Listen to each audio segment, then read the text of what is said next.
everyone. Welcome to Savvy Central Radio's 8th live interview. Today we're really excited to have Abdul Elenani from Coca Grinder, one of the best coffee shops and health shops in Bay Ridge, Brooklyn. You got to come on down here if you're in the Bay Ridge area. Tell us how you got started with this. It's a phenomenal story. I heard a little bit about it before our interview. Well, about I'd say 4 to 5 years ago, when I was 18 years old, I started on 4th Avenue and 86th Street. Yeah. It was close to a birthday gift from my father. Aww. That little shop off right 86th Street. It was a chocolate lunch. It was a cafe, and I was always into this health industry. I was always attracted to like the gyms, to healthy people. So I've decided to open up that one and convert it into a health bistro and juice bar. Yeah. But more of like combining the coffee world, which is my background from my father, which is chock full of nuts. So I used that one, I combined it with the health side of the world, and I just put them together. And I came up with this cocoa grinder that me and my friend Doreen, back in the day, Doreen, I need a name for this new spot I want to build, this is that. So she was like, give me a name, like Cocoa Bean. She was like, no, Beano's. I was like, no, Beano's already taken in the market, I just can't do it anymore. And she was like, all right, why not Cocoa Grinder? I'm like, done. So we took Cocoa Grinder, and I called up my sign guy. I'm like, listen, I need a logo for Cocoa Grinder. I need to sign up in 2 weeks. And right away, he got my sign ready and put it up there, converted the whole store, and just opened it up. Wow. Cocoa Grinder. That is amazing. Yeah. Wow. That's amazing that you came from chock full of nuts, and I'm a big coffee fan. Are you a coffee fan as well? I'm a coffee fanatic. Oh my God, me too. Yeah. Now you say you like to work out. Are you into the health industry, that you work out a lot or whatever? Or I used to work out almost every single day, 2.5 hours every day. I did it religiously. Until once I got into this whole business world, I was like the past year and a half, 2 years, when it got when it got serious with me, I just drifted off. But I still work out like twice a week, maybe. You know, this will be a good thing to touch on for the audience, because our audience is business owners. So they get a lot out of hearing your story. How do you keep the balance? Is there balance in creating a business? In creating a business and life? Yeah. So like can you work out and be healthy? Is it possible? Oh, 100%. I mean, with me personally, I have no balance. Me personally, like a balance between work and play. Yeah. With me, it's just work. Like 99% of the time, it's mostly work. Yeah. But work and health, 100%. I do have a balance with that. Like I'll make sure I'll eat my breakfast at 8:30 a.m., 9 a.m. My lunch at 1:30 p.m., 2 p.m. And my last meal will be before 6 o'clock. After that, I just won't eat. That's great, yeah. Because eating at nighttime, sleeping, you get that big belly next day, and nobody wants that. No. Especially, in fact, you guys turned me on. I found out about Cocoa Grinder about 2 years ago. I was going on a fast, and I came into your shop for the first time to try one of your juices. And I think 4th Avenue. Yeah. Right by the train station. Yeah, 4th Avenue. Yeah. And I was like, these juices aren't so bad. They're pretty good. Right. Yeah. You know, I came up with most of the recipes. I just Google like the benefits of every fruit and vegetable, and I just combine them together to create like the Alzheimer's fighter, the fat burner, or the digestive aid. The fat burner, that's cool. Yeah, with the cayenne pepper, gives that little spice boost. Yeah. Kind of. What people don't understand, and what I realized, just doing it for a month, I mean, the vitality I felt and aliveness from drinking these. For sure. Well, I come from a fasting. As a Muslim, we fast a month out of the year, 30 days straight. 30 days? Yeah, from sundown to sunset, like nothing going down that mouth at all. Whoa. Not even water, nothing. So it's in my blood, and I know the amazingness of it, the health benefits of it. What is the health benefits of fasting, actually? The health benefits of it, there's a lot of health benefits to it, and there's a lot of knocking you back into your senses of life, of like sensing what poor people sense when people in Africa, for example, or people out in Egypt, for example, or any of these poor countries. Yeah. They don't have a piece of bread to eat from. They would like wipe off dust to eat that piece of bread. And Islam, for example, gave us that sense of fasting to kind of realize what these people go through, how they feel. We feel the same, so it would make us donate more, help out others a lot more, and just make us realize life isn't just about And be grateful. All pleasure, and be grateful for anything you have. Yeah. You won't know the value of anything until it's out of your hands. And someone said to me once, most Americans are never hungry. We think we're hungry because we get home for dinner, we're like, I'm starving. And they eat all day. They'll go to McDonald's, go to the dollar menu and grab like 2 cheeseburgers and just eat it. Or like a gallon of Coke they're drinking all day. And yeah, they won't know the value of it, but try to tell them, listen, no cup of water for the next 4 to 5 hours unless let's see what happens. You're right. They'll be crying. Yeah. I did about 26, I did a fast for 7 days. Juice fast or just? It was 1 juice in the morning and the rest of the day water. Nice. And it was tough. It was still tough. It was tough. So imagine nothing. Yeah, imagine nothing. But imagine, what was interesting is that after a couple days, because I also was psyching my brain up, I was meditating and praying. Right. So that actually my stomach or my body was rarely hungry. Because it's all in the head, it's all in the brain. Exactly. It was just being with people that was the hardest, because they'd be like, oh, come on, have some. And that was the hardest part. Right. Yeah. So for this amazing place, which we're going to show later on to the audience, how did you come up with the amazing design? I love the woods and the metals, and it's kind of got old age, new age. How did that come about? Like when I was like 12 to 14 years old, I would go into my father's shops, which cafes he would have overnight, and I would just like renovate the whole place. Next morning it'd be painted, it'd be designed, and I just had it in me. You need to come to my house. I have no, I'll do it for free, don't worry about it. Or I'll give free advice on how to do it. Give you the people to work, you pay them, and I have no problem with that. Yeah. But other than me studying civil engineering and construction management for 5.5 years, just putting all these creative ideas from all these different types of brains out there in the world, I just like looking at all these ideas and just like kind of like combining it all together and just like throwing this product out, which is like, for example, this. Because it's different. It's got an urban, but also an old, earthy, like 1920s. Right. It's very urban-y and it's very earthy at the same. Like you're in here and you're like, you're chilled out. You're not in a rush to leave. You feel like you're at home. It's a warming environment. Yeah. And that was the whole idea of this. And it's all your creation. Design. A to Z. Wow. A to Z. Even to an extent where the camera might get it, might not get it. The door handle. Yeah, that was cool. We had no door handle a day before we opened up. I was like, how in the world are customers going to open the door? Yeah. So I saw this hammer and I'm like, yo, give me that hammer, slice that up and weld it right here. That's the door handle. Wow. It was just right there. And it's more about knowing how to, or using everything you can possibly use before you go to the store and buy it brand new. Yeah.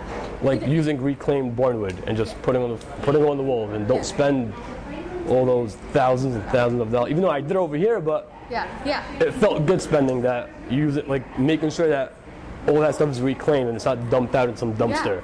Yeah. It's recycling. Yeah. Exactly. And this reminds me of that musical Stomp. I think you might have seen it.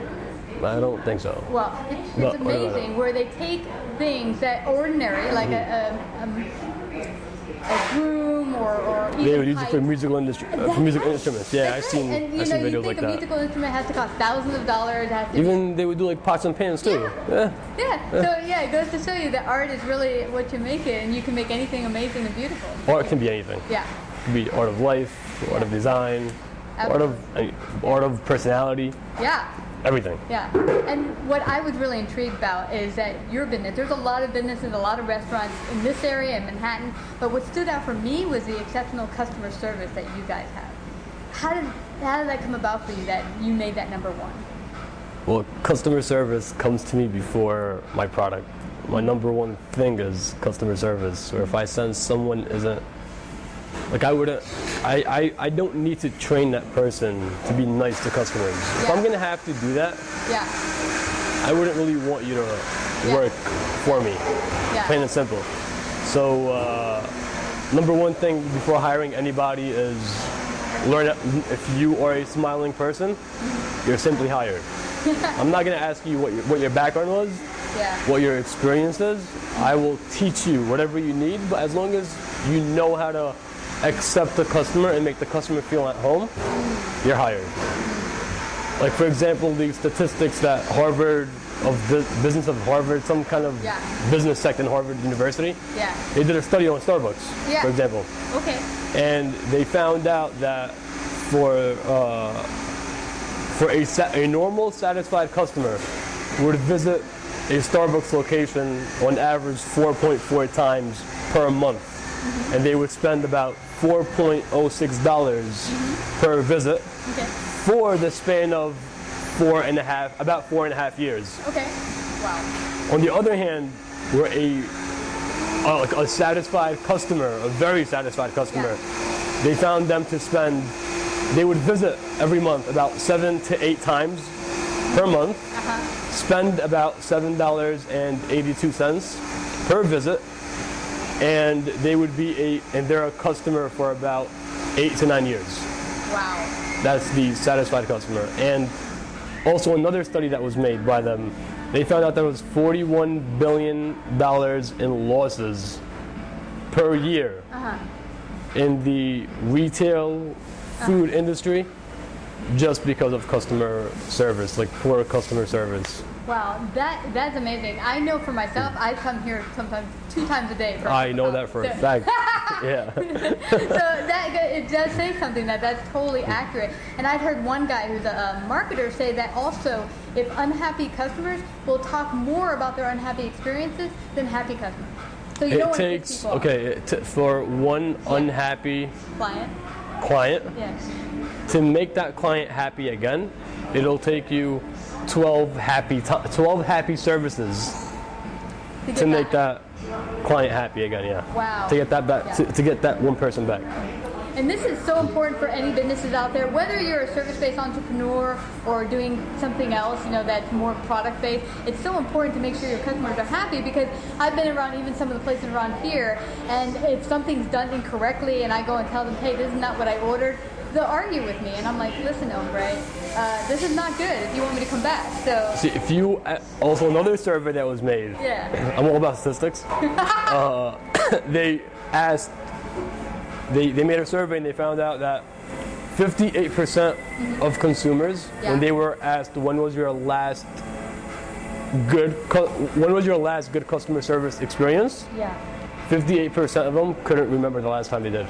That's how bad it is. Wow. Now, why is this? Why do you think that it's not given enough attention? Because I see this everywhere.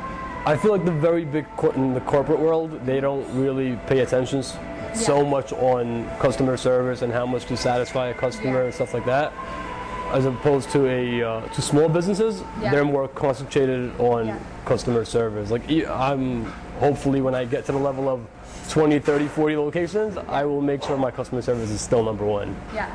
And also 80% of businesses that say that we have great customer service, 8% of their customers only think that they have good customer service. 92% of them think that it's horrible service. Whoa, so that is. So you get it. So if I'm a business owner, I say, yo, my customer service is off the hook. It's amazing, and you can't get better than that. When you come and ask all my customers, only 8% of them would say that, yeah, the service here is good.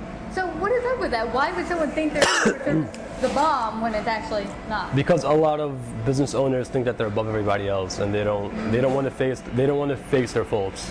They don't want to come to that day and say, oh yeah, I did make a mistake that day, such and such, and I need to fix it. Yeah. A lot of them don't do that. Yeah. About 76% of them. Wow. Yeah. What would be your advice to any business owner, whether it be product-based, service-based, as far as cleaning up their customer service, or even getting a clue, is it really good? Are my customers really happy? I would definitely do a indoor in-house survey for every customer that walks in, just to know where you stand. Yeah. A little checklist. Like, what do you think? For example, when you walked in today and made an order, was the employee or was the cashier person smiling at you?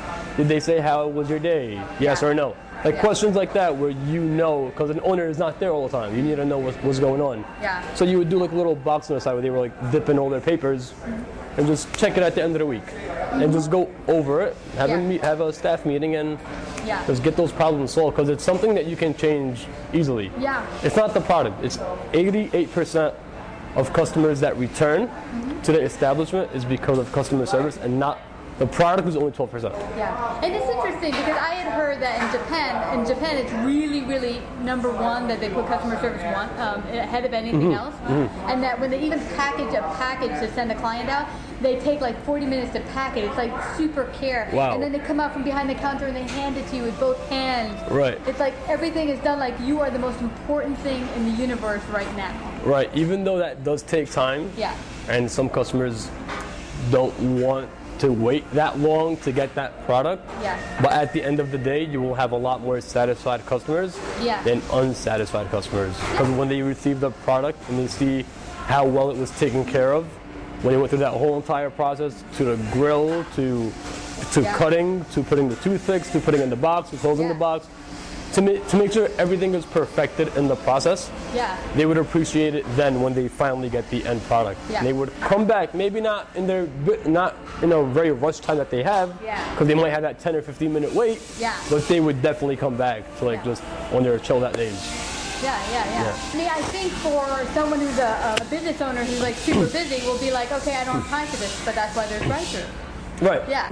Right. But if you're not so busy, you'll wait. And if you realize that you're being pampered, see, I think the difference with what I was hearing about the Japanese company is that you can tell that they're putting the extra attention. It's all centered towards you. You're Right. being nurtured. Right. And that's something that is often missing from our culture. So. It's missing 100,000%. You're right. Yeah, I could name you like a million restaurants on this avenue alone that have horrible customer service. Yeah. But not here, guys. Not a cold grinder, for So sure. tell everyone where they can find out more about you guys. Come check out your awesome stuff. Because you have more than one location, and you have another one coming up. Share that too. Yeah, well, there's one on 69th Street opening up, 6823 3rd Avenue, and there's going to be a coffee roaster. Ooh, yeah. Like we're going to be roasting on the facility. I'm importing a coffee roaster machine from Turkey, Nice. and it'll be mostly wholesale and retail, but retail will mostly be coffee, like coffee drinks. Awesome. And our coffee will be coming from, we purchased a farm in Mexico Oh, wow. about a month and a half ago in Chiapas, Mexico, and it's 2,500 meters above sea level, which is very rare to find because you get like the 1,000% Arabica bean that's grown in the shade of the mountains. All right, so cool. And yeah. So you have healthy beverages as well, other stuff? Yes, Okay. at 69th Street. It's 69. Yeah, just the food will be a little cut out. Oh, okay. We'll be concentrating mostly on whole,sale and like supplying New York with some amazing coffee beans. Yeah. Yeah. I'm going to be heading on over there. You got it. Now, how about the one on 3rd Avenue? Do you do sandwiches there? Because I am not eating On there. 4th Avenue. 4th Avenue, that's right. Yes, 4th yes, Yeah. for sure. So there's Same two- exact menu as over here. Same menu. Yeah. Right. So give everyone the address for both. 8511 3rd Avenue, Brooklyn, New York, which is this one. Okay. 8521 4th Avenue, Brooklyn, New York, which is the block up. Yeah. And a mile down at 6823 3rd Avenue. And 353 West 14th Street in the city. Yeah. We'll be opening up there next month. Yeah. Just Awesome. Cold so, Grinder, yeah. So now you're gonna have 4 locations. 4, yeah. Oh my God, you were expanding super fast. Now, Yeah. how did you do that so quickly? That's something I think the audience would like to hear about. I think it was in my blood. Like just Yeah. business is in my blood, I think, from a very young age, from selling candy in school in 6th grade or 7th grade, making $50, $60 a day, to buying and selling cars at 14, 15 years old when I went Wow. to Florida to get my permit and driver's license. I was the youngest driver in that school. Wow. I'd buy and sell cars out of the parking lot. That's nice. And I started with $600, and I told my father, Dad, I need $600, and I turned it overnight to $2,850 next day. Wow. And just from that time, it just rolled out with me. Yeah. I just didn't stop. Well, I only see super success for you Thank going you. forward. Thank you so much. And so the website is cocagrindernyc.com, Yeah. correct? All right. COCOA, grindernyc.com. Perfect. Well, I want to thank you again, Abdul, for coming to Savvy Central Sure. Radio and sharing your gifts and wisdom today. Anytime. My Awesome. pleasure. Thank you so much. Thanks for having me. You betcha. And it's a pleasure to have you guys in my place. Thank you. Thank you.